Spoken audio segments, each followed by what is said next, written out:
So this segues nicely into the next major component of what I think defines our lab, and that is the use of innovative technology. And specifically when I refer to innovative technology in our lab, I'm really talking about the use of dense array EEG. Now, in order to understand what makes dense array or dEEG so exciting, we first have to take a step back and understand what standard EEG can and cannot do. So, as I mentioned before, EEG is the measurement of the electrical activity of the brain. And the technique has been around since the 1950s. It's a classic technique in neuroscience. And what you do is you put an electrode cap on a person's head, you measure the electrical activity, and one of the most exciting advantages of this particular technique is that it has what is called great temporal resolution. That means you show somebody a picture, you show them a stimulus, and almost immediately you see this really nice response of the brain that is time-locked to the stimulus. You know that that brain response is related to the stimulus that you're showing. This is fantastic. However, it comes at the expense of spatial resolution. With standard EEG, we can tell, oh, this side of the brain's active, this side of the brain's active, frontal lobes are active, back's active, but we really can't pinpoint the location. So with great temporal resolution comes poor spatial resolution. And with the invention of techniques like fMRI and other magnetic resonance imaging, which have pretty good temporal resolution, they can do a pretty good job with timing. Not as great as EEG in many scientists' opinion, but they can do a pretty good job. But they have the benefit of extremely good spatial resolution. You see all these beautiful brain scans, MRIs, showing the exact location of activity in the brain. So because of the invention of these techniques, EEG got relegated to being essentially the outdated old grandmother of fMRI. However, when dense array EEG moved onto the scene, it was a reinvention of EEG. Not as this old, outdated grandmother, but as this hip, new, educated young adult cousin of fMRI coming onto the scene and gonna make an impact.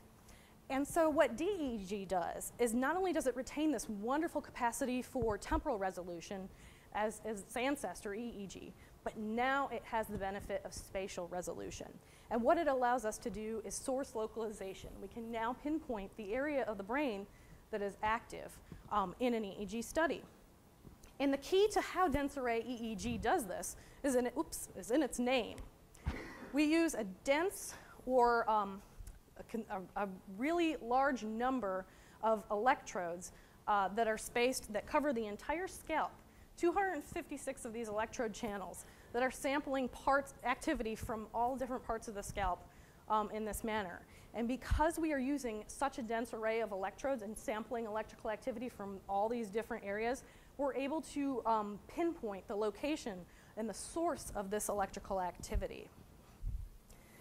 And the way that we do this in our dense array EEG systems is that we have sophisticated software that basically contains anatomical MRI models that have been developed.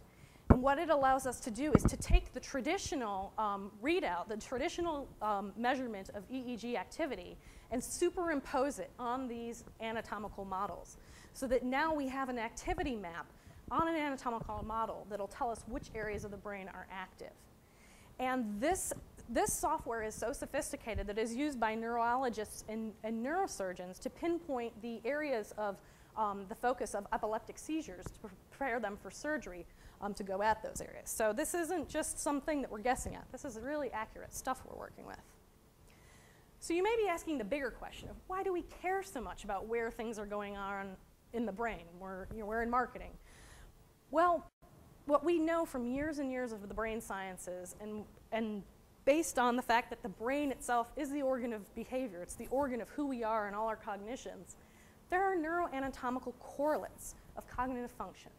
That is, we know that certain areas of the brain do certain things.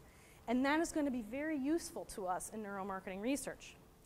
For example, in this scan here, we show the area of the ventromedial prefrontal cortex and the dorsolateral prefrontal cortex. These areas are used in executive type cognitive processing. This is higher level cognitive processing, decision making, planning, these kinds of processes. In this picture here is an area I particularly like called the anterior cingulate cortex. This area is involved in emotion processing. It tends to become activated when people are exposed to something that they're slightly averse to or a situation of conflict. This scan here shows the orbital frontal cortex activated. This particular area has been associated with our personalities or rational thoughts and behaviors. So by understanding where activity is occurring in the brain, we can make some really good guesses and we can draw some really interesting conclusions about what might be going on in a consumer's head. Are they responding to something because of its sensory characteristics? Are they responding to it because it's tapping into memory, or are they involved in some type of a complex decision-making process? So it helps inform the situation a lot better. And all of this is well and good, and this technology and these integrative techniques are great, but they would be nothing without our team. And I can't emphasize this enough, but one person can't do this research.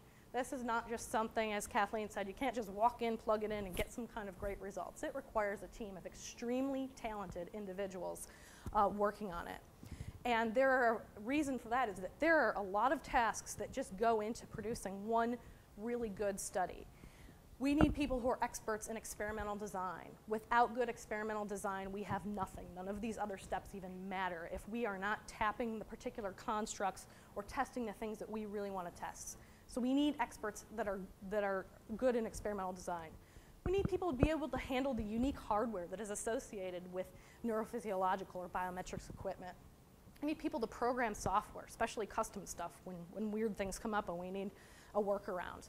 We need people to be able to acquire good quality data.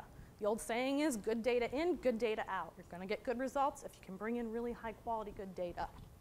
We need people to be able to process that data. The data that comes in is way more than anybody ever knows what to do with until you actually sit down, process it, and extract the pieces that you need. Then you can get the information, the actual numerical information you need to do statistical analysis, and then ultimately provide interpretations. And the University of Akron is in such an advantageous position to do this kind of work because we are an academic institution. We are comprised of academic professionals, industry professionals, and extremely talented students from a variety of backgrounds. And all the professionals are from a variety of backgrounds too. So not only do we have people in marketing, but we also have neuroscientists, people in computer science, engineering, mathematics, psychology, communications, just to name several of the groups that our team represents, that are all working in our laboratory now on these projects. And then it wouldn't be fair not to give a shout out to our leadership because without them we really wouldn't be moving in the great direction we're moving in. We're really happy to have the guidance of Kathleen Kennedy, our executive director, Bill Hauser, our director, Terry Daugherty, our associate director. You'll see we have a lot of directors. We need them though, it's good. And Bill Baker, the chair of the Department of Marketing. And of course, also we're extremely appreciative of the support that we've been given by the Suarez Corporation Industries. So I want to thank you for your time. I know it was the last talk of the day. Appreciate it, and I'd be happy to take any questions.